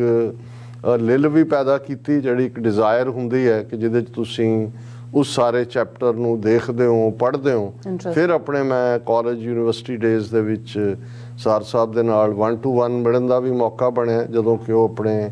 ਭਰਾ ਦੇ ਘਰ 'ਚ ਉਦੋਂ ਕੁਛ ਬਿਮਾਰੀ ਹਾਲਤ 'ਚ ਵੀ ਸਨ। ਜਗਰਾਵਾਂ 3 ਜਾਮਨ, ਮੈਨੂੰ ਅਜੇ ਵੀ ਯਾਦ ਹੈ ਕਿ ਉਹਨਾਂ ਦੇ ਘਰ ਦੇ ਬਾਹਰ 3 ਜਾਮਨ ਉਹਨਾਂ ਦੇ ਘਰ ਦਾ ਨਾਂ ਸੀ। ਉੱਥੇ ਮਿਲਣ ਦਾ ਸਬਬ ਵੀ ਹੋਇਆ 84 ਤੋਂ ਬਾਅਦ, ਜੂਨ 84 ਤੋਂ, ਔਰ ਉਹਨਾਂ ਦੀਆਂ ਲਿਖਤਾਂ ਜਾਂ ਉਹਨਾਂ ਦੇ ਨਾਲ ਉਹ ਸਾਂਝ ਤਾਂ ਰਹੀ। ਸੋ ਜੇ ਇਹ ਕਹਿਣਾ ਹੋਏ ਕਿ ਬੇਸ਼ੱਕ ਜਦੋਂ ਅਸੀਂ ਸਿੱਖੀ ਦੀ ਜਾਂ ਰਾਜ ਭਾਗ ਦੀ ਗੱਲ ਕਰਦੇ ਤੇ ਇਹ ਤਾਂ ਗੁਰੂ ਨੇ ਦਿੱਤਾ ਹੈ, 10ਵੇਂ ਪਾਤਸ਼ਾਹ ਨੇ, ਇਨ ਗਰੀਬ ਸਿੱਖਨ ਕੋ ਦੇਉ ਪਾਤਸ਼ਾਹੀ, ਇਹ ਯਾਦ ਰੱਖੇ ਹਮਰੀ ਗੁਰਿਆਈ। ਸੋ ਇਹ ਜਿਹੜੀ ਹੈ ਸਾਨੂੰ ਸੋਵਰਨਟੀ ਪਾਤਸ਼ਾਹ ਨੇ ਦਿੱਤੀ ਹੋਈ ਹੈ। ਲੇਕਿਨ ਜੇ 20ਵੀਂ ਸਦੀ ਦੇ ਵਿੱਚ ਸਿੱਖ ਫਿਲਾਸਫੀ, ਸਿੱਖ ਚਿੰਤਨ ਔਰ ਹਾਲਾਤ ਜਿਸ ਕਿਸਮ ਦੇ, ਔਰ ਇਸ ਲੈਵਲ ਦਾ ਬੰਦਾ ਜਿਹੜਾ ਸੰਸਕ੍ਰਿਤ, ਫਾਰਸੀ, ਅਰਬੀ, ਉਰਦੂ, ਆਫ ਕੋਰਸ ਪੰਜਾਬੀ, ਉਹਨਾਂ ਜ਼ੁਬਾਨਾਂ ਦਾ ਇੰਟਰਨੈਸ਼ਨਲ ਲੈਵਲ ਦਾ ਮਾਹਿਰ, ਔਰ ਕੈਂਬਰਿਜ ਐਜੂਕੇਟਡ, ਜਿੱਥੇ ਕਿ ਉਹਨਾਂ ਨੇ ਮਾਸਟਰਸ ਜਿਹੜੀ ਹੈ ਉਹ ਮੋਰਲ ਸਾਇੰਸਿਸ ਦੇ ਵਿੱਚ ਕੀਤੀ, ਔਰ ਉਸ ਵੇਲੇ ਬਰਟਰੈਂਡ ਰਸਲ ਜਿਹੜੇ ਬਾਅਦ ਦੇ ਵਿੱਚ ਇੱਕ ਵੱਡਾ ਨਾਂ ਹੈ ਫਿਲਾਸਫੀ ਦੀ ਦੁਨੀਆ 'ਚ, ਨੋਬਲ ਲੌਰੀਏਟ ਹੈ, ਉਹਨਾਂ ਨੇ ਉਹਨਾਂ ਨੂੰ ਇਹ ਆਫਰ ਵੀ ਕੀਤਾ ਕਿ ਤੁਸੀਂ ਇੱਥੇ ਹੀ ਪੜ੍ਹਾਓ, ਕਿਉਂਕਿ ਉਹਨਾਂ ਦੀ ਜਿੰਨੀ ਕੁ ਪਕੜ ਈਸਟ ਔਰ ਵੈਸਟ ਦੋਨੋਂ ਫਿਲਾਸਫੀ ਨੂੰ ਜਿਸ ਡੈਪਥ ਦੇ ਨਾਲ ਉਹ ਸਮਝਦੇ ਸੀ। ਲੇਕਿਨ ਉਸ ਪੀਰੀਅਡ 'ਚ ਉਹਨਾਂ ਨੇ ਇੰਗਲੈਂਡ 'ਚ ਹੁੰਦਿਆਂ ਹੀ ICS ਦਾ ਐਗਜ਼ਾਮ ਪਾਸ ਕਰ ਲਿਆ ਸੀ। ਉਹਨਾਂ ਨੇ ਕਿਹਾ ਵੀ ਨਹੀਂ, ਮੈਂ ਇੱਥੇ ਨਹੀਂ, ਮੈਂ ਆਪਣੇ ਵਤਨ ਜਾ ਕੇ ਆਪਣੇ ਲੋਕਾਂ ਦੇ ਵਿੱਚ ਵਿਚਰਨਾ ਚਾਹੁੰਦਾ। ਔਰ ਉਹਨਾਂ ਨੇ ਆਲਮੋਸਟ 14-15 ਸਾਲ ਉਹਨਾਂ ਦਾ ICS ਦੇ ਤੌਰ ਤੇ 1930 'ਚ ਡਿਪਟੀ ਕਮਿਸ਼ਨਰ, ਉਹ ਪੰਜਾਬ ਜਿਹਦੇ 'ਚ ਵੱਡੇ ਵੱਡੇ ਜ਼ਿਲ੍ਹੇ, ਉਹਨਾਂ ਨੇ ਜ਼ਿਲ੍ਹਾ ਗੁਜਰਾਤ ਜਿਹੜਾ ਪਾਕਿਸਤਾਨ ਦਾ ਉਹਦੇ 'ਚ ਵੀ ਡਿਪਟੀ ਕਮਿਸ਼ਨਰ ਰਹੇ, ਜ਼ਿਲ੍ਹਾ ਕਰਨਾਲ 'ਚ ਵੀ ਰਹੇ, ਔਰ ਫਾਈਨਲੀ ਡਿਸਟ੍ਰਿਕਟ ਕਾਂਗੜਾ ਦੇ ਵਿੱਚ ਸਨ। ਉਸ ਵੇਲੇ ਡਿਸਟ੍ਰਿਕਟ ਕਾਂਗੜਾ ਦੇ ਵਿੱਚ ਕੁੱਲੂ, ਲਾਹੌਲ, ਸਪੀਤੀ ਇਹ ਸਾਰੇ ਉਹਦਾ ਹੀ ਹਿੱਸਾ ਸੀ, ਔਰ ਉੱਥੋਂ ਹੀ ਉਹ ਡਿਸਮਿਸ ਹੋਏ। ਔਰ ਉਹਨਾਂ ਦਾ ਫਿਰ ਦੂਸਰੇ ਪਾਸੇ ਦਾ ਸਫ਼ਰ ਜਿਹੜਾ ਇਹ ਵੀ ਕਈ ਵਾਰੀ ਅਕਾਲ ਪੁਰਖ ਜਾਂ ਕੁਦਰਤ ਨੇ ਕੋਈ ਨਾ ਕੋਈ ਰੋਲ ਰੱਖਿਆ ਹੁੰਦਾ ਹੈ। ਜਦੋਂ ਤੁਹਾਡੇ ਇੱਕ ਪਾਸਿਓਂ ਦਰਵਾਜ਼ੇ ਬੰਦ ਹੁੰਦੇ ਨੇ, ਤੁਸੀਂ ਦੂਸਰੇ ਪਾਸੇ ਸੋਚਦੇ ਹੋ। ਉਹਨਾਂ 'ਚ ਗਹਿਰ ਗੰਭੀਰ ਚਿੰਤਨ ਤਾਂ ਹੈ ਹੀ ਸੀ। ਉਹ ਲਿਟਰੇਚਰ ਵੱਲ ਵੀ ਮੁੜੇ, ਔਰ ਜਿਹੜਾ ਉਹਨਾਂ ਦੀਆਂ ਲਿਖਤਾਂ ਨੇ ਉਹ ਜੇ ਤੁਸੀਂ ਅੰਗਰੇਜ਼ੀ ਦੇ ਵਿੱਚ ਵੀ ਦੇਖੋ, ਉਹਨਾਂ ਦੀ ਜਿਹੜੀ ਸ਼ਾਕਾਰ ਕਿਤਾਬ ਜਿਵੇਂ ਪ੍ਰਾਸ਼ਰ ਪ੍ਰਸ਼ਨ, ਔਰ ਉਸੇ ਲਾਈਨ ਦੇ ਉੱਤੇ ਇੱਕ ਪ੍ਰਾਸ਼ਰ ਨਾਂ ਦਾ ਵੱਡਾ ਸਕਾਲਰ ਜਿਹੜਾ ਕਦੇ ਮੇਓ ਕਾਲਜ ਲਾਹੌਰ ਦਾ ਪ੍ਰਿੰਸੀਪਲ ਸੀ, ਬਾਅਦ ਦੇ ਵਿੱਚ ਸ਼ਿਮਲਾ ਉਹ ਆਇਆ, ਇੱਕ ਪੰਜਾਬੀ ਹਿੰਦੂ ਬ੍ਰਾਹਮਣ, ਔਰ ਉਹ ਕਿਉਂਕਿ ਸਰ ਕਪੂਰ ਸਿੰਘ ਸ਼ਿਮਲਾ ਦੇ ਵਿੱਚ ਆਪਣਾ ਕੇਸ ਲੜਨ ਲਈ ਸੀ, ਨੇੜੇ ਨੇੜੇ ਕਿਤੇ ਰਹਿੰਦੇ ਸੀ,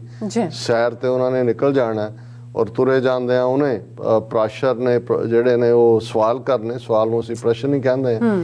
ਔਰ ਉਹ ਸਾਰੇ ਦੇ ਉਹਨਾਂ ਨੇ ਜਵਾਬ ਦੇਣੇ। ਔਰ ਬਾਅਦ ਦੇ ਵਿੱਚ ਉਹਨੇ ਪ੍ਰਾਸ਼ਰ ਨੇ ਇਹ ਕਿਹਾ ਕਿ ਉਹ ਵੀ ਨੋਟ ਲੈਂਦਾ ਹੋਏਗਾ ਜਾਂ ਸਰਦਾਰ ਸਾਹਿਬ ਵੀ ਲੈਂਦੇ ਹੋਣਗੇ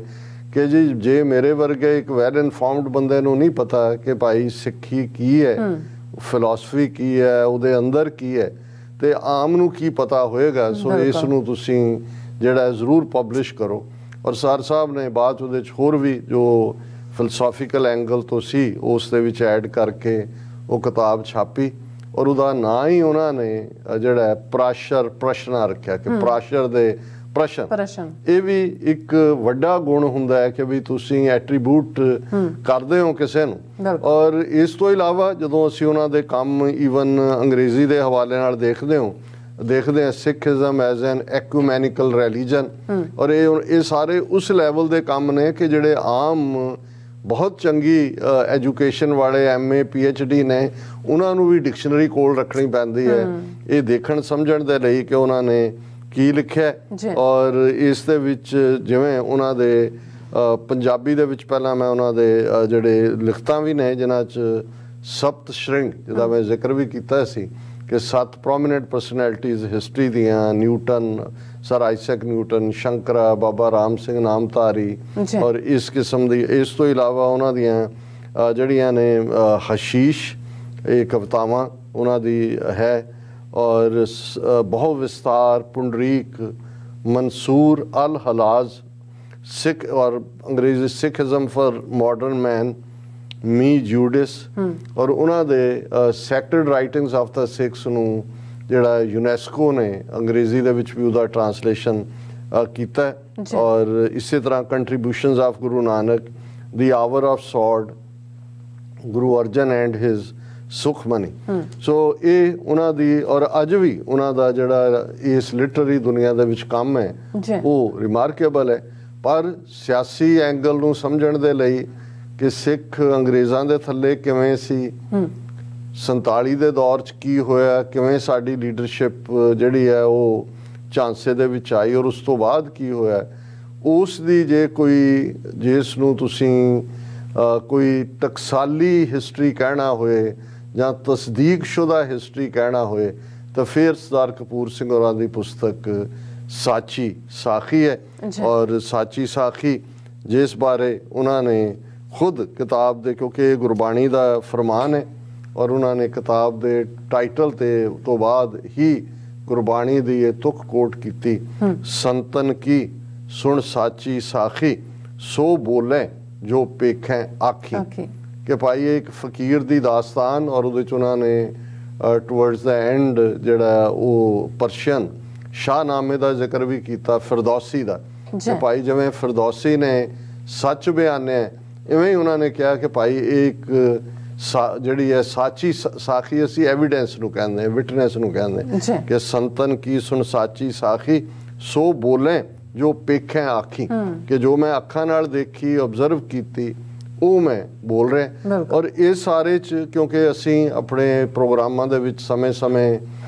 ਹਵਾਲਾ ਵੀ ਦਿੰਦੇ ਹਾਂ ਔਰ ਉਹਨਾਂ ਦੇ ਉੱਤੇ ਜਿਵੇਂ ਕਿਉਂਕਿ ਜਦੋਂ ਉਹਨਾਂ ਦੀ ਸਟੱਡੀ ਫਿਲਾਸਫੀ ਦੇ ਵਿੱਚ ਸੀ, ਲਾਹੌਰ ਪੜ੍ਹਦੇ ਹਾਂ ਔਰ ਅਲਾਮਾ ਇਕਬਾਲ ਫਿਲਾਸਫੀ ਦੇ ਟੀਚਰ ਵੀ ਸਨ, ਅਧਿਆਪਕ ਵੀ ਸਨ, ਉਹਨਾਂ ਦੇ ਨਾਲ ਉਹਨਾਂ ਦਾ ਕੀ ਰੂਹਾਨੀ ਰਿਸ਼ਤਾ ਸੀ ਇਸ ਦਾ ਜ਼ਿਕਰ ਵੀ ਉਸ ਦੇ ਵਿੱਚ ਹੋਇਆ। ਉਹਨਾਂ ਦੇ ਇੰਟੈਲੈਕਟ ਦੇ ਨਾਲ ਤੋਂ ਉਹ ਕਿਵੇਂ ਪ੍ਰਭਾਵਿਤ ਸਨ ਇਹ ਵੀ ਸਾਚੀ ਸਾਖੀ 'ਚ ਜ਼ਿਕਰ ਹੈ। ਫਿਰ ਕਾਇਦੇ ਆਜ਼ਮ ਮੁਹੰਮਦ ਅਲੀ ਜਿਨਾ ਪਾਕਿਸਤਾਨ ਦੇ ਬਾਨੀ, ਜਿਨ੍ਹਾਂ ਦੇ ਨਾਲ ਉਹਨਾਂ ਦੀ ਮੁਲਾਕਾਤ ਜਦੋਂ ਉਹ ਸਮੁੰਦਰੀ ਜਹਾਜ਼ ਰਾਹੀਂ ਲੰਡਨ ਜਾ ਰਹੇ ਸਨ ਹੁੰਦੀ ਹੈ, ਰਾਹ ਦੇ ਵਿੱਚ ਗੱਲਬਾਤ ਸ਼ੁਰੂ ਹੁੰਦੀ ਹੈ, ਉਸ ਦਾ ਵੀ ਹਵਾਲਾ। ਔਰ ਫਿਰ ਜਦੋਂ ਕੈਂਬਰਿਜ ਯੂਨੀਵਰਸਿਟੀ 'ਚ ਅਲਾਮਾ ਇਕਬਾਲ ਐਡਰੈਸ ਕਰਨ ਦੇ ਲਈ ਆਉਂਦੇ ਨੇ ਸਟੂਡੈਂਟਸ ਨੂੰ ਔਰ ਉਹਦੇ 'ਚ ਜਦੋਂ ਉਹ ਸਿੱਖ ਲੀਡਰਸ਼ਿਪ ਪ੍ਰਤੀ ਜਿਹੜਾ ਹੈ ਉਹ ਟਿੱਪਣੀ ਕਰਦੇ ਨੇ ਕਿ ਭਾਈ ਇਹ ਬੜੇ ਨਾਈਵ ਨੇ, ਅਨਾੜੀ ਨੇ ਔਰ ਸਰ ਕਪੂਰ ਸਿੰਘ ਗੁੱਸਾ ਕਰਦੇ ਨੇ, ਐਜ਼ ਏ ਸਟੂਡੈਂਟ ਨੇ ਅਜੇ ਉੱਥੇ,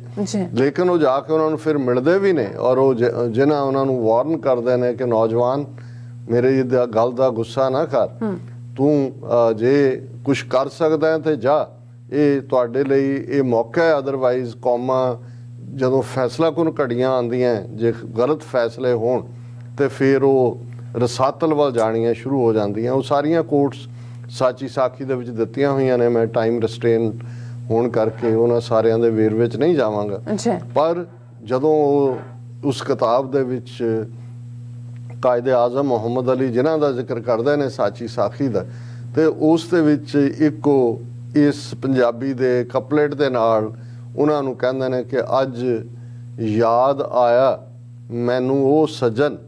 ਜਿਹਦੇ ਮਗਰ ਉਲਾਂਬੜਾ ਜਗਦਾ ਹੈ। ਔਰ ਕਿਵੇਂ ਉਹਨਾਂ ਨੇ ਕਿਹਾ ਵੀ ਉਹਨਾਂ ਦਾ ਇੱਕ ਇੱਕ ਲਫ਼ਜ਼ ਪ੍ਰੋਫੈਟਿਕ ਸਾਬਤ ਹੋਇਆ। ਉਹਨਾਂ ਨੇ ਕਿਹਾ ਕਿ ਭਾਈ ਕਿਵੇਂ ਉਹਨਾਂ ਨੇ ਈਵਨ ਸਰ ਸੋਭਾ ਸਿੰਘ ਖੁਸ਼ਵੰਤ ਸਿੰਘ ਦੇ ਪਿਓ ਨੂੰ ਵੀ, ਜਿਹੜੇ ਮਿੱਤਰ ਸਨ ਕਾਇਦੇ ਆਜ਼ਮ ਦੇ ਔਰ ਖੁਸ਼ਵੰਤ ਸਿੰਘ ਦੇ ਵਿਆਹ 'ਚ ਮਿਸਟਰ ਜਿਨ੍ਹਾਂ ਸ਼ਾਮਲ ਹੋਏ ਸੀ, ਕਿ ਉਹਨਾਂ ਨੂੰ ਵੀ ਉਹਨਾਂ ਨੇ ਵਾਰਨ ਕੀਤਾ ਸੀ ਕਿ ਵੀ Sikhs are politically naive, they have seen Hindus as the co-slaves, but when they will see them as the rulers, they will see their true face when Hindus will be the masters and Sikhs will be the slaves. ਕਿ ਭਾਈ ਤੁਸੀਂ ਸਹਿ ਗੁਲਾਮ ਦੇ ਤੌਰ ਤੇ ਦੇਖਿਆ, ਜਦੋਂ ਇਹਨਾਂ ਦੇ ਹੱਥ ਪਾਵਰ ਆਏਗੀ ਫਿਰ ਤੁਹਾਨੂੰ ਰਿਅਲਾਈਜ਼ ਹੋਏਗਾ ਕਿ ਤੁਸੀਂ ਕੌਣ ਹੋ ਤੇ ਇਹ ਕੌਣ ਨੇ। ਔਰ ਰਿਪੀਟਡਲੀ, ਔਰ ਇਹ ਸਾਰੇ ਬਿਰਤਾਂਤ ਨੂੰ, ਔਰ ਮੈਂ ਜਿਹੜੇ ਸਾਡੇ ਪ੍ਰੋਗਰਾਮ ਨਾਲ ਜੁੜਦੇ ਨੇ ਉਹਨਾਂ ਦੀ ਕਈ ਵਾਰ ਕਈਆਂ ਦਾ ਪੁੱਛਣਾ ਵੀ ਹੁੰਦਾ ਜੀ ਅਸੀਂ ਕਿਹੜੀ ਕਿਤਾਬ ਪੜ੍ਹੀਏ ਕੀ। ਮੈਂ ਸਮਝਦਾ ਵੀ ਜਿਹੜਾ ਵੀ ਇੱਕ ਤਾਂ ਜਿਹਦਾ ਥੋੜਾ ਬਹੁਤ ਵੀ ਇੰਟਰਸਟ ਹੈ ਅੱਜ ਦੀ ਸਟਰਗਲ 'ਚ ਉਹ ਵੀ, ਲੇਕਿਨ ਜਿਹੜਾ ਐਕਟਿਵਿਸਟ ਹੈ ਉਹ ਸਾਚੀ ਸਾਖੀ ਨੂੰ ਆਪਣੇ ਸਿਰਹਾਣੇ ਰੱਖੇ। ਇਹ ਕਿਉਂਕਿ ਜਦੋਂ ਤੱਕ ਅਸੀਂ ਸਾਚੀ ਸਾਖੀ ਦੇ ਬਿਰਤਾਂਤ ਨੂੰ, ਉਸ ਦਾ ਇੱਕ ਇੱਕ ਲਫ਼ਜ਼ ਸਾਡੇ ਅੰਦਰ ਜਿਹੜਾ ਹੈ ਉਹ ਬਿਲਕੁਲ ਧੱਸ ਨਹੀਂ ਜਾਂਦਾ, ਅਸੀਂ ਇਸ ਸਿਚੁਏਸ਼ਨ ਨੂੰ ਸਮਝ ਨਹੀਂ ਸਕਦੇ ਕਿ ਭਾਈ ਇਹ ਲੜਾਈ ਕੀ ਹੈ, ਅਸੀਂ ਕੀ ਸੀ ਤੇ ਅੱਜ ਅਸੀਂ ਕੀ ਹਾਂ, ਤੇ ਕੱਲ ਨੂੰ ਸਾਨੂੰ ਕਿਹੜਾ ਫੇਟ ਜਿਹੜਾ ਹੈ ਉਹ ਵੇਟ ਕਰ ਰਿਹਾ। ਔਰ ਮੈਂ ਖਾਸ ਤੌਰ ਤੇ ਜਦੋਂ ਨਵੰਬਰ 84, ਜੂਨ 84, ਨਵੰਬਰ 84 ਤੋਂ ਬਾਅਦ ਜੋ ਸਿੱਖ ਕੌਮ ਦੀ ਦੁਰਦਸ਼ਾ ਹੋਈ, ਉਸ ਦੇ ਵਿੱਚ ਸਰ ਕਪੂਰ ਸਿੰਘ ਜਿਹੜੇ ਨੇ ਉਹ ਭੁੱਬੀ ਜਿਹੜੇ ਨੇ ਉਹ ਰੋਣ ਤੱਕ ਜਾਂਦੇ ਸੀ ਉਸ ਅਫਸੋਸ, ਉਸ ਦੁੱਖ ਨੂੰ ਦੇਖ ਕੇ। ਔਰ ਉਹਦੇ 'ਚ ਉਹਨਾਂ ਦਾ ਇਹ ਕਹਿਣਾ ਸੀ ਕਿ ਜੇ ਇਤਿਹਾਸ ਵਿੱਚ ਇਹ ਵਰਣਨ ਆਏ ਕਿ ਇੱਕ ਛੋਟੀ ਜਿਹੀ ਸਿੱਖ ਕੌਮ ਸੀ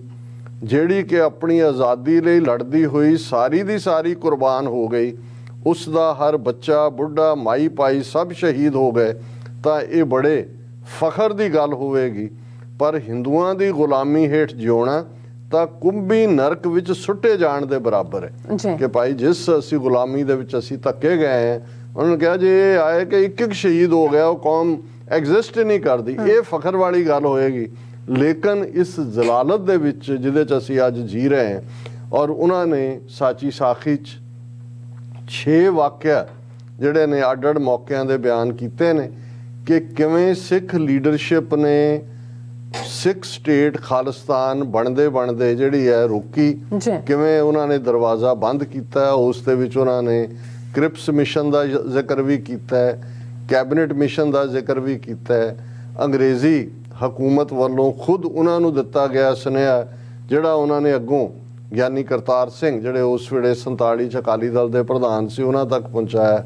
ਉਹਦਾ ਜ਼ਿਕਰ ਵੀ ਕੀਤਾ। ਉਹਨਾਂ ਨੇ ਕਾਇਦੇ ਆਜ਼ਮ ਦੀ ਆਫਰ ਦਾ ਜ਼ਿਕਰ ਵੀ ਕੀਤਾ ਕਿ ਕਿਵੇਂ ਸਿੱਖ ਸਟੂਡੈਂਟ ਫੈਡਰੇਸ਼ਨ ਨੇ ਇੱਕ ਮੀਟਿੰਗ ਮਾਸਟਰ ਤਾਰਾ ਸਿੰਘ ਔਰ ਕਾਇਦੇ ਆਜ਼ਮ ਦੇ ਵਿਚਕਾਰ ਰੱਖੀ, ਔਰ ਉਸ ਦੇ ਵਿੱਚ ਕਿਵੇਂ ਮਾਸਟਰ ਤਾਰਾ ਸਿੰਘ ਮੀਟਿੰਗ ਤੋਂ ਪਹਿਲਾਂ ਹੀ ਸਲਿੱਪ ਕਰਕੇ ਚਲੇ ਗਏ। ਔਰ ਫਿਰ ਈਵਨ ਮਲਕ ਹਰਦਤ ਸਿੰਘ ਔਰ ਦਿੱਲੀ ਦੇ ਵਿੱਚ ਇੱਕ ਮੀਟਿੰਗ ਜਿਹਦੇ 'ਚ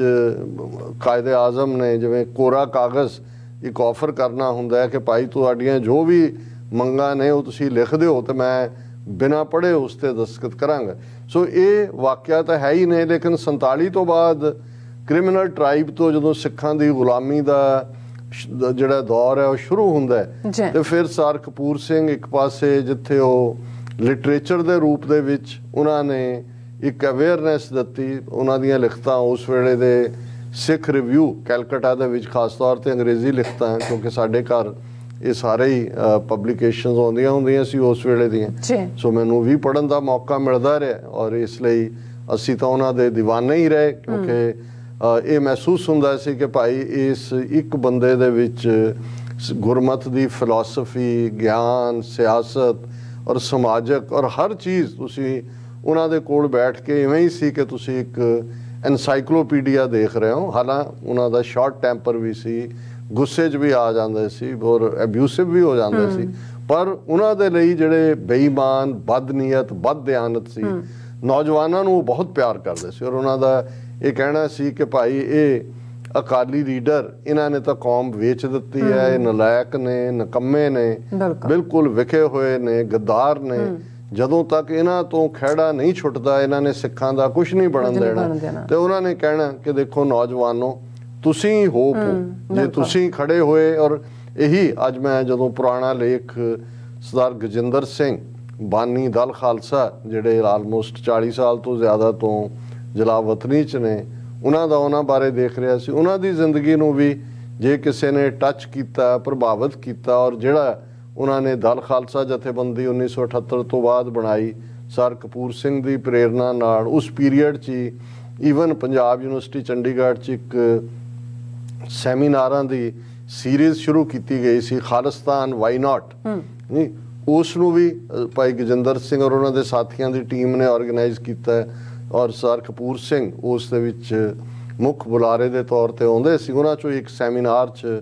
ਉਸ ਵੇਲੇ ਜਾਮਾ ਮਸਜਿਦ ਦਿੱਲੀ ਦੇ ਸ਼ਾਹੀ ਇਮਾਮ ਅਬਦੁੱਲਾ ਬੁਖਾਰੀ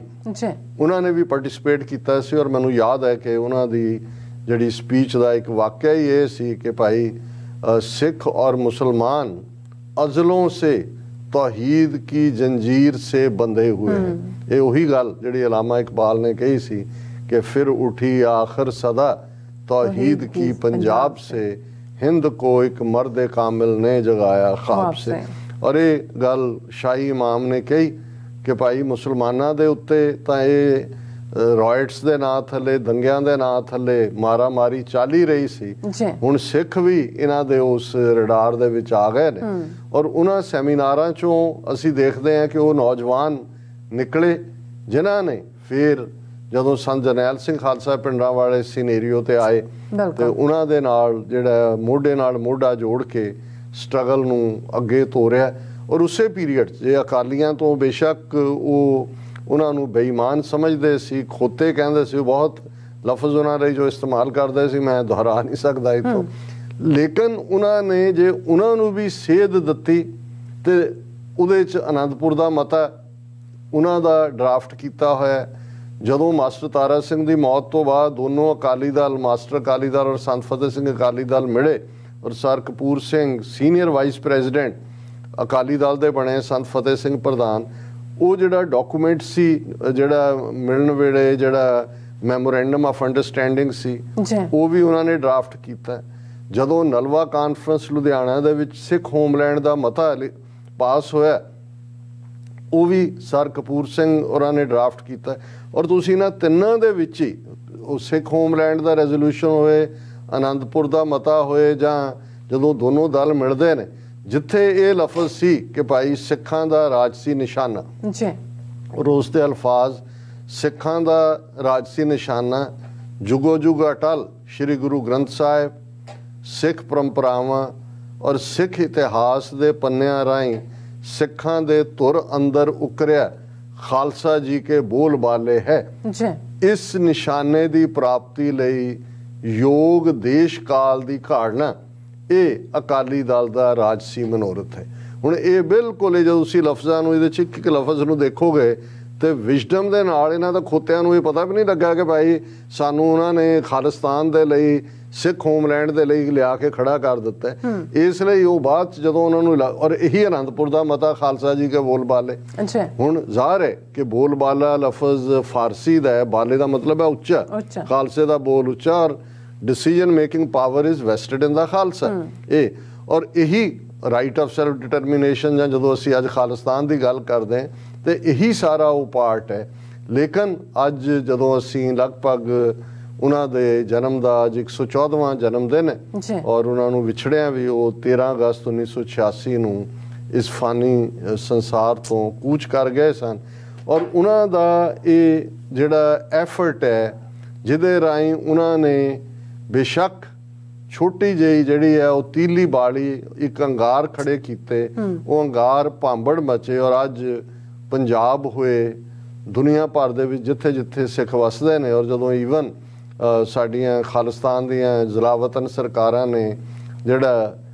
ਖਾਲਿਸਤਾਨ ਦੀ ਕਰੰਸੀ ਵੀ ਜਾਰੀ ਕੀਤੀ ਸੀ ਤੇ ਉਸ ਦੇ ਫਰੰਟ ਦੇ ਉੱਤੇ ਸੰਤ ਜਰਨੈਲ ਸਿੰਘ ਖਾਲਸਾ ਪਿੰਡਾਂ ਵਾਲੇ ਬਾਬਾਏ ਕੌਮ ਉਹਨਾਂ ਦੀ ਪਿਕਚਰ ਔਰ ਬੈਕ ਤੇ ਸਰ ਕਪੂਰ ਸਿੰਘ ਹੋਰਾਂ ਦੀ ਪਿਕਚਰ ਸੀ। ਸੋ ਜ਼ਾਹਿਰ ਹੈ ਕਿ ਉਹ ਮਿਲਣੀ ਵੀ ਆਪਣੇ ਆਪ 'ਚ ਬੜੀ ਜ਼ਬਰਦਸਤ ਸੀ। ਜਦੋਂ ਭਾਈ ਅਮਰੀਕ ਸਿੰਘ ਸਿੱਖ ਸਟੂਡੈਂਟ ਫੈਡਰੇਸ਼ਨ ਦੇ ਪ੍ਰੈਜ਼ੀਡੈਂਟ, ਉਹਨਾਂ ਨੇ ਕਾਰ ਭੇਜ ਕੇ ਸਰ ਕਪੂਰ ਸਿੰਘ ਹੋਰਾਂ ਨੂੰ ਬੁਲਾਇਆ ਔਰ ਗੁਰੂ ਨਾਨਕ ਨਿਵਾਸ ਉਦੋਂ ਸੰਤ ਪਿੰਡਾਂ ਵਾਲੇ ਨਿਵਾਸ ਕਰਦੇ ਸੀ ਪਬਲਿਕਲੀ, ਉੱਥੇ ਉਹਨਾਂ ਦੀ ਉਹ ਮੀਟਿੰਗ ਵੀ ਹੁੰਦੀ ਹੈ। ਔਰ ਉਹ ਇਹ ਕਹਿਣ ਦੀ ਕੋਸ਼ਿਸ਼ ਵੀ ਕਰਦੇ ਨੇ ਜਦੋਂ ਨੌਜਵਾਨਾਂ ਨੇ ਵੀ ਬਹੁਤ ਉਤਸ਼ਾਹਤ ਹੋਣਾ ਔਰ ਉਹਨਾਂ ਨੇ ਕਹਿਣਾ ਕਿ ਜੀ ਦੇਖੋ ਹੁਣ ਤਾਂ ਸਾਨੂੰ ਲੀਡਰ ਮਿਲ ਗਿਆ, ਤਾਂ ਉਹਨਾਂ ਨੇ ਕਹਿਣਾ ਜਰਨੈਲ ਸਿੰਘ ਸੱਚਾ ਸੁੱਚਾ ਸਿੱਖ ਹੈ, ਪਰ ਮੇਰੀ ਗੱਲ ਮੁੰਡਿਓ ਯਾਦ ਰੱਖਿਓ, ਇਹਨਾਂ ਬੇਈਮਾਨ ਅਕਾਲੀਆਂ ਨੇ ਇਹਨੂੰ ਮਰਵਾ ਦੇਣਾ ਔਰ ਫਿਰ ਅਸੀਂ ਉਸੇ ਹੀ ਸੜਕ ਤੇ ਆ ਜਾਣਾ ਜਿੱਥੇ ਸਾਡੇ ਲਈ ਕੋਈ ਬਹੁਤੇ ਦਰਵਾਜ਼ੇ ਨਹੀਂ। ਕਿਉਂਕਿ ਉਹ ਇਹਨਾਂ ਔਰ ਇਹ ਜਦੋਂ ਅਸੀਂ ਅੱਜ ਸਾਰਾ ਹੀ ਅੱਜ ਜਦੋਂ ਲੱਗਦਾ ਹੈ ਕਿ ਭਾਈ ਜੇ ਅੰਮ੍ਰਿਤਪਾਲ ਸਿੰਘ ਦੀ ਗੱਲ ਜਾਂ ਕੋਈ ਘਟਨਾ, ਬਾਦਲ, ਸੁਖਬੀਰ, ਮਜੀਦ, ਹੁਣ ਇਹ ਉਹੀ ਅਕਾਲੀ ਦਲ ਤੇ ਕਾਬਜ਼ ਬਾਦਲ ਦਾ ਟੱਬਰ ਹੈ ਜਿਸ ਬਾਦਲ ਬਾਰੇ ਸੰਤ ਪਿੰਡਾਂ ਵਾਲੇ ਕਹਿੰਦੇ ਸੀ ਕਿ ਭਾਈ ਇਹਦੀ ਪਤਲੂਨ ਲਵਾ ਕੇ ਦੇਖੋ, ਥੱਲੇ ਇਹਦੇ ਜਿਹੜੀ ਹੈ ਉਹ ਖਾਕੀ ਨਿੱਕਰ ਪਾਈ ਹੋਈ ਹੈ। ਹੁਣ ਉਹ ਸਾਰਾ ਹੀ ਦੌਰ ਹੈ ਜਦੋਂ ਅਸੀਂ ਅੱਜ ਇਹ ਗੱਲ ਕਰ ਰਹੇ ਹਾਂ। ਬੇਸ਼ੱਕ ਅਲਾਮਾ ਇਕਬਾਲ ਦੇ ਹੀ ਇਹ ਲਫ਼ਜ਼ ਮੇਰੀ ਯਾਦ 'ਚ ਆ ਰਹੇ ਨੇ कि हजारों साल नरगिस अपनी बेनूरी पे रोती है, बड़ी मुश्किल से होता है चमन में दीदावर पैदा। आए चले गए, अपना स्नेहा अपनी जिंदगी गुरु दे लेखे ला दी और कौम नू सेध भी दी। अज कौम ने देखना है और मैं इस सैगमेंट नू कंक्लूड करांगा भाई गजिंदर सिंह होरां दी लिखत दे एक ਫਿਕਰੇ ਦੇ ਨਾਲ ਕਿ ਭਾਈ ਸਰ ਕਪੂਰ ਸਿੰਘ ਕੀ ਸਨ। ਉਹਨਾਂ ਨੇ ਕਿਹਾ ਕਿ ਗੁਰੂ ਸਾਹਿਬਾਨ ਪ੍ਰਤੀ ਪਿਆਰ ਤੇ ਸਤਿਕਾਰ ਦੀ ਜੋ ਇੰਤਹਾ ਮੈਂ ਸਰਦਾਰ ਕਪੂਰ ਸਿੰਘ ਵਿੱਚ ਦੇਖੀ, ਉਹ ਮੈਨੂੰ ਬਾਕੀ ਦੀ ਜ਼ਿੰਦਗੀ ਵਿੱਚ ਕਿਸੇ ਹੋਰ ਵਿੱਚ ਦੇਖਣ ਨੂੰ ਨਹੀਂ ਮਿਲੀ। ਅੱਜ ਦੇ ਬਹੁਤ ਸਾਰੇ ਅਧੂਰੇ ਵਿਦਵਾਨਾਂ ਤੋਂ ਵੱਖ ਉਹ ਵਿਦਵਤਾ ਦੀਆਂ ਸਿਖਰਾਂ ਨੂੰ ਛੂੰਹਦੇ ਹੋਣ ਦੇ ਬਾਵਜੂਦ ਗੁਰੂ ਸਾਹਿਬਾਂ ਦੀ ਸ਼ਾਨ ਵਿੱਚ ਰੱਤੀ ਭਰ ਵੀ ਗੁਸਤਾਖੀ ਬਰਦਾਸ਼ਤ ਨਹੀਂ ਸਨ ਕਰ ਸਕਦੇ ਹੁੰਦੇ। ਅਕਾਲ ਤਖਤ ਸਾਹਿਬ ਦੀ ਪੰਥ ਪ੍ਰਵਾਨਿਤ ਮਰਿਆਦਾ ਨੂੰ ਉਹ ਸਹੀ ਮੰਨਦੇ ਸਨ। ਸਿੱਖ ਇਤਿਹਾਸ ਉਹਨਾਂ ਦੇ ਅੰਦਰ ਇਸ ਤਰ੍ਹਾਂ ਵਸਿਆ ਹੋਇਆ ਸੀ ਕਿ ਨੌਜਵਾਨਾਂ ਨਾਲ ਕੋਈ ਛੋਟੀ ਬੈਠਕ ਹੋਵੇ ਤੇ ਜਾਂ ਕੋਈ ਵੱਡੀ ਸਟੇਜ, ਉਹਨਾਂ ਦੀ ਬੋਲਣ ਦੀ ਰਵਾਨਗੀ ਦੇਖਣ ਵਾਲੀ ਹੁੰਦੀ ਸੀ। ਅਕਾਲੀ ਲੀਡਰਸ਼ਿਪ ਤੋਂ ਉਹ ਪੂਰੀ ਤਰ੍ਹਾਂ ਮਾਯੂਸ ਸਨ ਤੇ ਉਹਨਾਂ ਦੀਆਂ ਆਸਾਂ ਦਾ ਮਰਕਜ਼ ਨੌਜਵਾਨ ਸਨ। ਇਸ ਕਰਕੇ ਉਹ ਆਪਣੀ ਵਿਰਾਸਤ ਨੌਜਵਾਨਾਂ ਦੀ ਝੋਲੀ ਪਾ ਕੇ ਗਏ ਹਨ। ਮੈਂ ਸ਼ਖਸੀਅਤ ਪ੍ਰਸਤ ਨਹੀਂ ਹਾਂ, ਇਹ ਭਾਈ ਗਜਿੰਦਰ ਸਿੰਘ ਕਹਿ ਰਹੇ ਨੇ, ਮੈਂ ਸ਼ਖਸੀਅਤ ਪ੍ਰਸਤ ਨਹੀਂ ਹਾਂ, ਪਰ ਸਿੱਖ ਹੋਮਲੈਂਡ ਤੋਂ ਖਾਲਿਸਤਾਨ ਤੱਕ ਦੇ ਸਾਰੇ ਸਫ਼ਰ ਨੂੰ ਆਪਣੇ ਪਿੰਡੇ ਤੇ ਹੰਡਾਉਣ ਤੋਂ ਬਾਅਦ ਮੈਂ ਪੂਰੀ ਇਮਾਨਦਾਰੀ ਨਾਲ ਕਹਿ ਸਕਦਾ ਹਾਂ ਕਿ ਜੇ ਇਸ ਸਫ਼ਰ ਦੇ ਪਾਂਧੀ ਸਰਦਾਰ ਕਪੂਰ ਸਿੰਘ ਦੀ ਸੋਚ ਨਾਲ ਰਿਸ਼ਤਾ ਬਣਾ ਕੇ ਰੱਖਦੇ ਤਾਂ ਕਦੇ ਨਾਕਾਮ ਨਾ ਹੁੰਦੇ, ਕਦੇ ਮਾਯੂਸ ਨਾ ਹੁੰਦੇ ਤੇ ਹਾਲੇ ਵੀ ਡੁੱਲੇ ਬੇਰ ਸਾਂਭੇ ਜਾ ਸਕਦੇ ਕਿ ਜਿਹੜੇ ਡਿਦਰ ਹੋਏ ਜਾਂ ਹਿੱਲੇ, ਇਸ ਲਈ ਕਿ ਉਹ ਉਸ ਲੈਵਲ ਦੀ ਸਿਆਣਪ ਅਕਲ ਵੱਲ ਉਹਨਾਂ ਨੇ ਧਿਆਨ ਨਹੀਂ ਦਿੱਤਾ। ਉਹਨਾਂ ਕਿਹਾ ਵੀ ਅੱਜ ਵੀ ਅਸੀਂ ਜਿੱਥੇ ਖੜੇ ਹਾਂ ਡੁੱਲੇ ਬੇਰਾਂ ਦਾ ਅਜੇ ਕੁਛ ਨਹੀਂ ਵਿਗੜਿਆ, ਉਹਨਾਂ ਨੂੰ ਇਕੱਠੇ ਕੀਤੇ ਜਾ ਸਕਦੇ। ਔਰ ਅਸੀਂ ਇਹੀ ਹੋਪ ਕਰਦੇ ਹਾਂ ਕਿ ਅੱਜ ਜਿੱਥੇ ਇੱਕ ਪਾਸੇ ਹੋਪ ਦਾ ਦੌਰ ਹੈ ਪੰਜਾਬ ਦੇ ਵਿੱਚ, ਡਾਇਸਪੋਰਾ ਸਿੱਖਾਂ ਦੀ ਜਾਗਰਤੀ ਦਾ, ਉੱਥੇ ਖੌਫ ਦੀ, ਜ਼ੁਲਮ ਦੀ, ਜੈਨੋਸਾਈਡ ਇੱਕ ਹੋਰ ਦੀ ਤਲਵਾਰ ਵੀ ਸਿਰ ਤੇ ਲਟਕ ਰਹੀ ਹੈ। ਔਰ ਇਸ ਗੱਲ ਵੱਲ ਸਾਡੇ ਗੁਰੂ ਸਾਹਿਬ ਨੇ ਸਾਨੂੰ ਯਾਦ ਦਹਾਨੀ ਕਰਵਾਈ ਹੋਈ ਹੈ, ਅਕਲੀ ਸਾਹਿਬ ਸੇਵੀ ਹੈ, ਅਕਲੀ ਪਾਈ ਹੈ ਮਾਣ। ਅਕਲ ਦੇ ਨਾਲ ਹੀ ਜਿਹੜਾ ਉਹ ਅਲਟੀਮੇਟਲੀ ਕੌਮਾਂ ਆਪਣਾ ਰਾਹ ਤਰਾਸ਼ਦੀਆਂ ਨੇ। ਔਰ ਉਸ ਇਹ ਤਰਾਸ਼ਦੀ ਹੈ ਸਾਡੀ ਕਿ ਅਸੀਂ ਜਿੱਥੇ ਗੁਰੂ ਨੇ ਇਸ ਕਦਰ ਸਾਨੂੰ ਅਕਲ ਦਾਨ ਦਿੱਤਾ ਹੋਇਆ, ਅਸੀਂ ਬਹੁਤ ਵਾਰ ਨਾਜ਼ੁਕ ਮੌਕਿਆਂ ਦੇ ਉੱਤੇ ਅਕਲ ਦੇ ਵੈਰੀ ਬਣ ਜਾਂਦੇ ਆ ਤੇ ਫਿਰ ਅਸੀਂ ਉਹੀ ਵਰਤਾਰਾ ਕਰਕੇ ਕਹਿੰਦੇ ਹਾਂ ਸ਼ਾਹ ਮੁਹੰਮਦ ਦਾ ਇੱਕ ਸਰਕਾਰ ਬਾਝੋਂ ਫੌਜਾਂ ਜਿੱਤ ਕੇ ਅੰਤ ਨੂੰ ਹਾਰੀਆਂ ਨੇ। ਹੁਣ ਅਸੀਂ ਇਹ ਨਹੀਂ ਕਹਿਣਾ ਹੈ। ਜੀ ਡਾਕਟਰ ਸਾਹਿਬ ਤੁਹਾਡਾ ਬਹੁਤ ਬਹੁਤ ਸ਼ੁਕਰੀਆ। ਤੁਸੀਂ ਸਰਦਾਰ ਕਪੂਰ ਸਿੰਘ ਜੀ ਦੇ ਜੀਵਨ ਦੇ ਉੱਪਰ ਆਪਣੇ ਵਿਚਾਰਾਂ ਦੀ ਜਿਹੜੀ ਰੋਸ਼ਨੀ ਪਾਈ ਹੈ। ਸੋ ਇਸ ਦਿਨ ਆਪਣੇ ਵਿਊਅਰਸ ਕੋਲੋਂ ਲੈਂਦੇ ਹਾਂ ਬ੍ਰੇਕ, ਔਰ ਬ੍ਰੇਕ ਤੇ ਜਾਣ ਤੋਂ ਪਹਿਲਾਂ ਅਸੀਂ ਆਪਣੇ ਦਰਸ਼ਕਾਂ ਤੇ ਸਰੋਤਿਆਂ ਨੂੰ ਅਪੀਲ ਤੇ ਬੇਨਤੀ ਕਰ ਦਈਏ। ਵਿਊਅਰਸ, ਜਿਸ ਤਰ੍ਹਾਂ ਕਿ ਤੁਸੀਂ ਜਾਣਦੇ ਹੋ ਕਿ TV 84 ਇੱਕ ਪੰਥਕ ਚੈਨਲ ਹੈ, ਔਰ TV 84 ਦੀ ਚੜ੍ਹਦੀ ਕਲਾ ਲਈ ਵੱਧ ਤੋਂ ਵੱਧ ਡੋਨੇਟ ਕਰੋ। ਡੋਨੇਟ ਕਰਨ ਲਈ ਸਾਡੀ ਵੈਬਸਾਈਟ tv84.tv ਤੇ ਜਾ ਕੇ ਪੇਪਲ ਦੀ ਵਰਤੋਂ ਕਰਕੇ ਵਨ ਟਾਈਮ ਡੋਨੇਟ ਕਰ ਸਕਦੇ ਹੋ, ਮੰਥਲੀ ਡੋਨੇਟ ਵੀ ਕਰ ਸਕਦੇ ਹੋ। ਤੁਸੀਂ TV 84 ਦੇ ਨਾਮ ਤੇ ਚੈੱਕ ਬਣਾ ਕੇ ਸਾਨੂੰ ਮੇਲ ਵੀ ਕਰ ਸਕਦੇ ਹੋ ਸਾਡੇ ਇਸ ਪਤੇ ਤੇ 36-01 37th Avenue, Long Island City, New York 11101 USA, ਜਾਂ ਫਿਰ ਤੁਸੀਂ ਸਾਨੂੰ ਫੋਨ ਰਾਹੀਂ ਵੀ ਸੰਪਰਕ ਕਰ ਸਕਦੇ ਹੋ ਸਾਡੇ ਫੋਨ ਨੰਬਰ ਤੇ 5166191984। ਤੁਸੀਂ ਸਾਨੂੰ ਈਮੇਲ ਵੀ ਕਰ ਸਕਦੇ ਹੋ info@tv84.tv ਤੇ। ਅਸੀਂ ਤੁਹਾਡੇ ਤਹਿ ਦਿਲ ਤੋਂ ਸ਼ੁਕਰਗੁਜ਼ਾਰ ਹੋਵਾਂਗੇ। ਸੋ ਇੱਥੇ ਲੈਣੇ ਬ੍ਰੇਕ। ਵਿਊਅਰਸ, ਤੁਸੀਂ ਇਸੇ ਤਰ੍ਹਾਂ ਬਣੇ ਰਹਿਣਾ। ਮਿਲਦੇ ਹਾਂ ਛੋਟੇ ਜਿਹੇ ਵਕਫੇ ਤੋਂ ਬਾਅਦ।